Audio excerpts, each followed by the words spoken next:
Last year, the Korean Supreme Court ruled that Japan needs to compensate Koreans for forced labor conditions during the colonial era. A series of events have snowballed into a very touchy situation between the two countries, which are now in a standoff. Allegedly, Japan has retaliated economically this time by restricting exports to South Korea of products essential to manufacturing semiconductors and smartphones. The magnitude of the dispute between the two countries is getting bigger, and it doesn't seem it will subside quickly. In response to Japan's decision to hit Korea's key industries, the Korean public has started a campaign to boycott Japanese products. Japanese beer was the first to be taken off the shelves, but the list goes on to include Japanese automobiles. It is not just the products.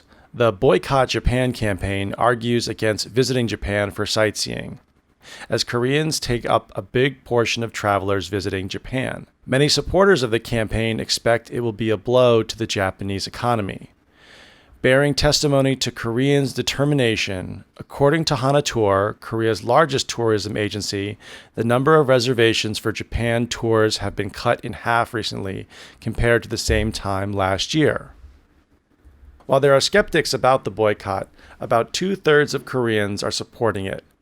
In an opinion poll conducted by a local research center, 66.8% answer that they will participate in not buying Japanese products or tour packages.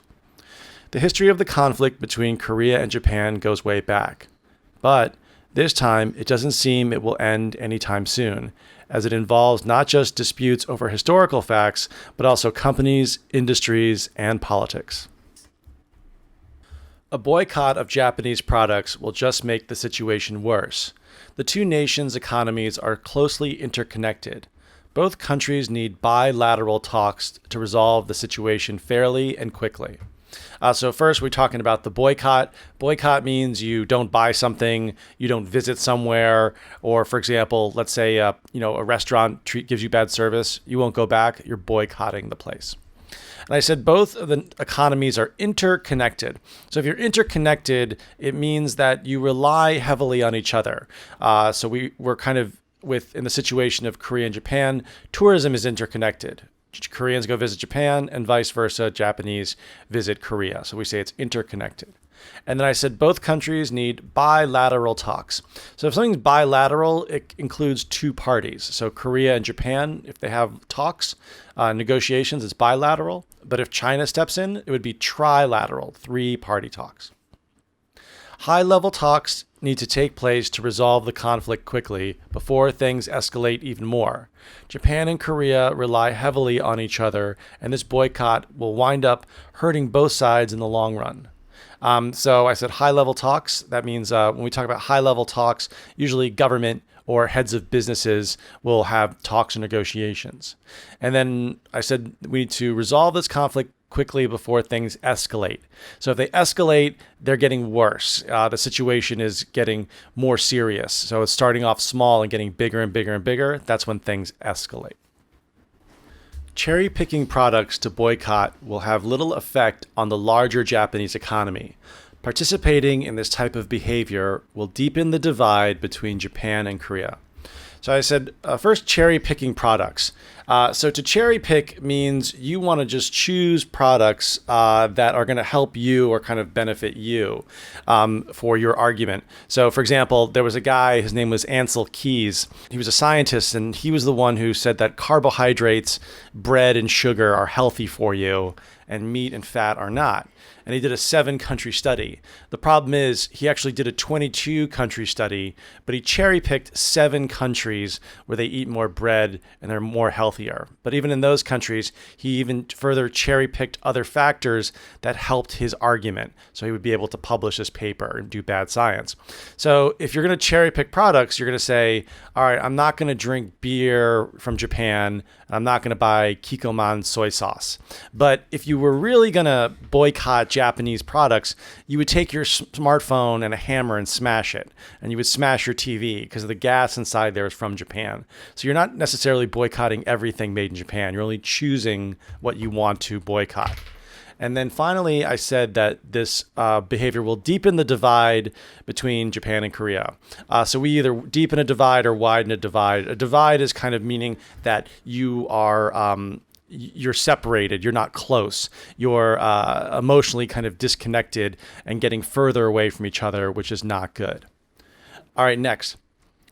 Singling out certain products from Japan will not hurt the Japanese economy. It will fan the flames of an already controversial situation. So singling out certain products, singling out is kind of like cherry picking. You're only choosing what you want to boycott that might be convenient for you, or choosing things that are convenient for your argument. And then finally, I said it will fan the flames of an already controversial situation. So fanning the flames means literally if you had a fire and you start fanning it with your hand or a piece of paper, you're giving it more oxygen, which is increasing the fire. But when we fan the flames of a situation, we act or do certain behaviors, and that'll make the situation worse. It'll make it more intense and increase kind of the emotional level between two parties. So, if someone's fanning the flames, that's usually not a good thing.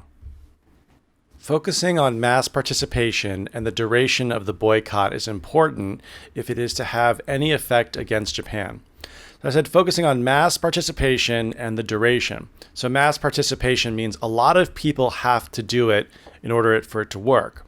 So you have a lot of people as mass, and then participation is people participating, and the duration. So you have to have a long duration. So over time, if you just boycott the products for 1 week, it won't have much of an effect. So the boycott would need to last longer if it was to damage the other economy. In order to show resolve and be effective, a lot of Koreans need to take part in the boycott and not waver over time. So in order to show resolve is like determination. And to be determined to do something and keep doing it, that's resolve. And to not waver over time, to waver means to get weaker or to stop doing something. So if you're boycotting Monday, Tuesday, Wednesday, but you stop boycotting Thursday, Friday, you're kind of wavering. So that's the reason why we say waver over time. Around 25% of all tourists who travel to Japan are Korean. If Koreans cease to visit Japan, this will be a huge blow to business-related tourism. So I said if Koreans cease to visit Japan, if you cease to do something, you stop doing it. And then I said it would be a huge blow to businesses related to tourism. So a huge blow to businesses related to tourism.